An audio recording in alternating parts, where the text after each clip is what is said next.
Just to get to know you a little bit, tell us, who is Helena Nestor, and when did you get, started with writing books? Helena Nestor is actually a hardworking, outspoken individual. I believe that we work together to actually achieve something, and I live under the code that says that we lift others up, and that's how we grow, by lifting others up. So I am the founder of MoneyWise Solutions Consultancy CC, where we deal with our financial literacy education, so whether it's and our focus mainly is schools, and that's the ground that we are focused for now. I am also an Upshift alumna, which is a program that is funded by UNICEF, and yeah, the upcoming author of The Power of Financial Literacy. You launching this book, The Power of Financial Literacy. What motivated you to delve into the subject of, financial literacy? I can say that my biggest motivation to dive into the topic of financial literacy started with myself, in terms of how, when I had to move from home to relocate to Rundu, it was difficult on how I managed my finances and all those things. And as they say, is that you have to learn from your own mistakes. I can say my own mistakes made me learn, and actually, from then I started some actually financial literacy in research, where I had to do some research in order for me to educate myself, and I can say that's how this all came around. Yeah. Is there a key concept or takeaway from the book that you believe can transform or impact, readers' financial perspectives? Yes, there are a lot of key concepts, and one I would outline is that your money that you have actually doesn't carry value if you don't actually manage it well. So your money only carries value according to how you spend or manage your money. And the other key value takeaway is the steps that we have in our book on how to go about with the spending, with the saving, with the budgeting, and all this. These are our main key values to take away from our book. What have you found to be, in your research and experience, are the most common reasons why people have bad spending habits? One of the main things that I found during my research is we live for the gram too much. Living for society, we don't live within our means, just because I want to impress my friend, I want to impress my family members. So we actually do this without knowing that we are affecting our bank accounts. That's where people normally misspend and spend a lot. So it's the main key thing I can say that I really found is the thing of budgeting also. We don't budget, and we just spend whatever we have. In terms of saying, no, I have $1 million, it's fine, let me spend. But then the key questions comes back, how are you going to spend your money?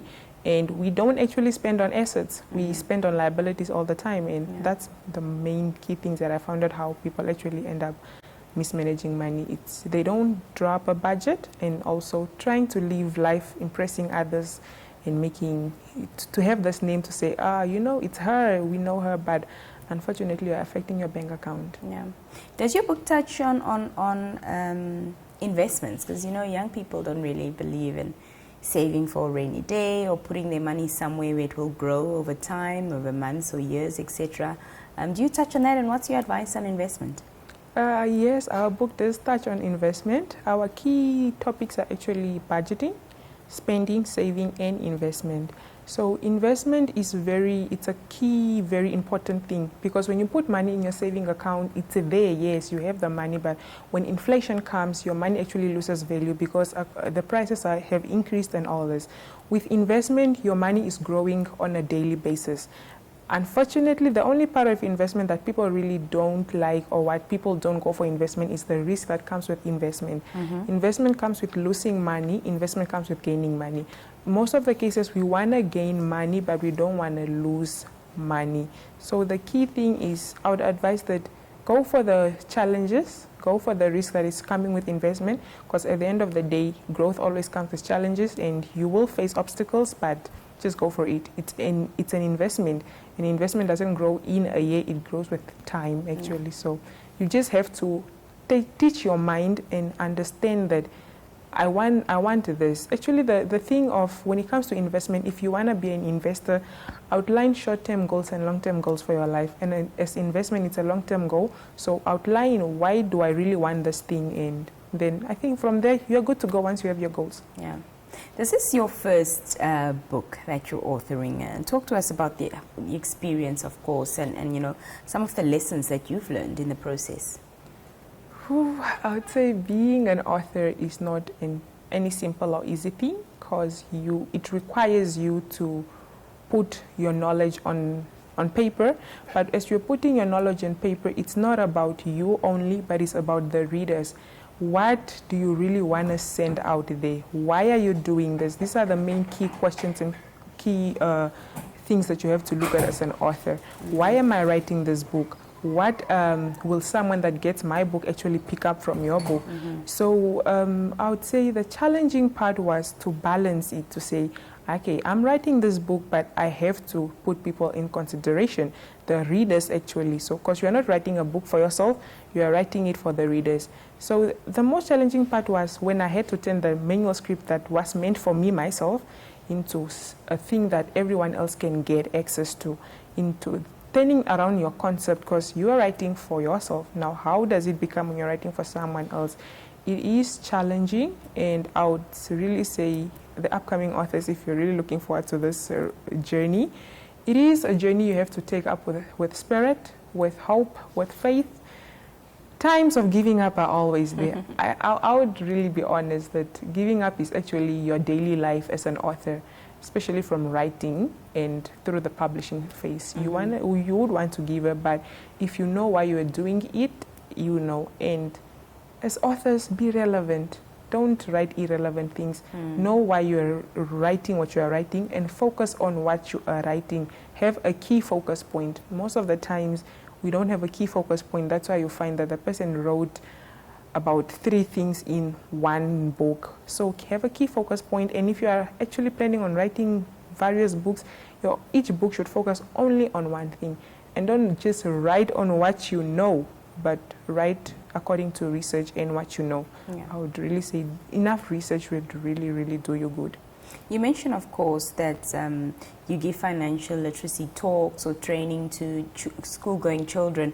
What have you found, you know, children's understanding of financial literacy? Because I think if you're going to be good at managing your finances as an adult, it really does start at a young age, and that's when we should teach our children the value of money, you know, how it can work in your favor, you know, important lessons, etc. So what have you found, you know, in terms of, you know, with the children, how do they understand money? I found that children really don't understand the fact of money. They really don't have that understanding due to the fact that I was never able to get this education. So how do I actually put it on board? That's why when you speak about money to them, it becomes a first concept that it's a surprise thing. Yes, they touch money now and then, but they really don't know what it is in books.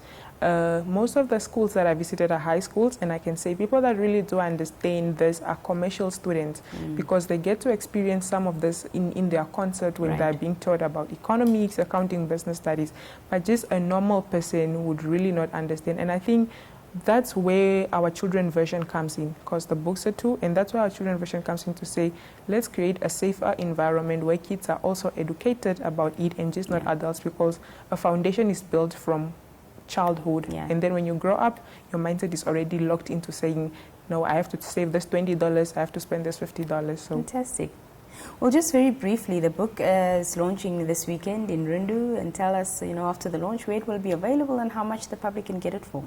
The book will be available in Rundu this weekend. We'll have few copies. From the copies are actually, the adult goes for $200, and then the children version goes for $150, which includes some pictures and animations for the kids to actually love and look at it. After the launch, we will actually check on where to can place it. Since it's our first book, it's our first experience, we are actually still looking for it. But after the launch, we'll have a link that way so one can purchase from the link, and then their books will be delivered. Fantastic. Well, Helena, thank you so much for being here this evening, and all the best with the success of the book. Thank you very much. It was a pleasure having you. That was Helena Nestor, a local author, talking to us about her first book launching this weekend, titled The Power of Financial Literacy. Of course, a book for adults, and they've also converted it into a children's version, which helps our young ones understand the importance of managing your finances.